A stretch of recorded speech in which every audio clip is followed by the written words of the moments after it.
We're joined by Ari Melber and Stephanie Ruhle as well, our friends who have been watching all these proceedings along with us this morning. Stephanie, as you've been watching this, we saw events at the Rotunda. We saw the second inaugural address of Donald J. Trump. We then saw the off-the-cuff remarks that he gave in Emancipation Hall, where he was fantasizing or talking about how cool it would be to strangle somebody, and was complaining about the January 6th committee, really back to very vintage Trump.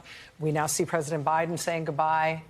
What have you been thinking watching all this unfold? During that second speech, I just kept thinking all of those tech billionaires, those tech magnates that were right behind him during the inauguration, closer than his incoming potential cabinet secretaries.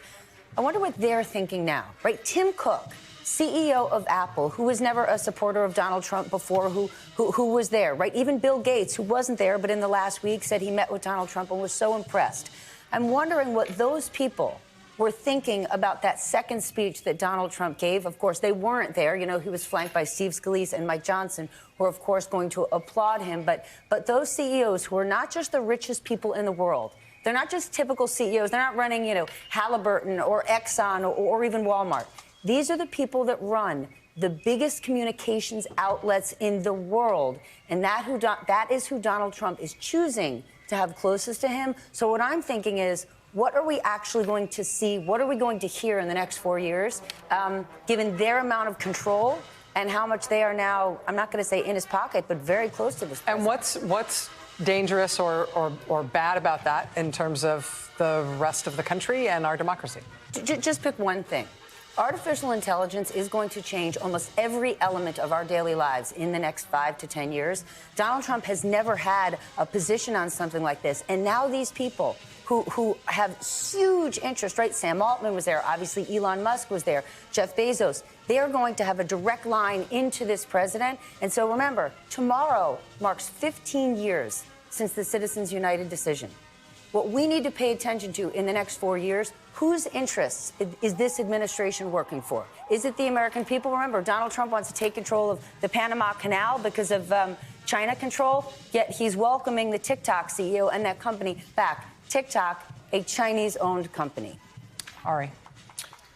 Well, on days like today, we think of what is and not what might be.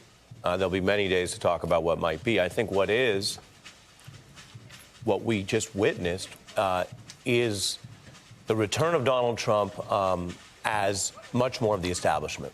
When he came in 2016, he was the disruptor. He came in with fewer votes and a Republican Party that was still trying to figure this out.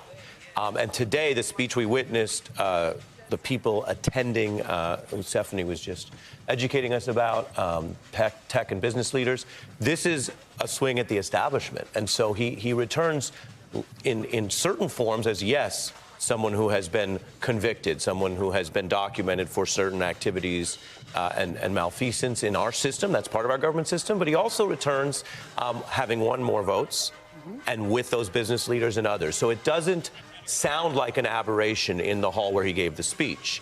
I do think over time people will have to assess the campaign promises, the agenda that is for the public versus himself. And so ultimately, if this was an election about the price of eggs and post-COVID adjustments and concerns about your life, and what you get in return is we're renaming the Gulf of Mexico, or we're personally profiting off cryptocurrency at the elite level, then the public and what I'm calling what might be will play out over time. But I was really struck by, in the visual that actually matched where the political economy and business class was him returning not as an aberration. Yeah.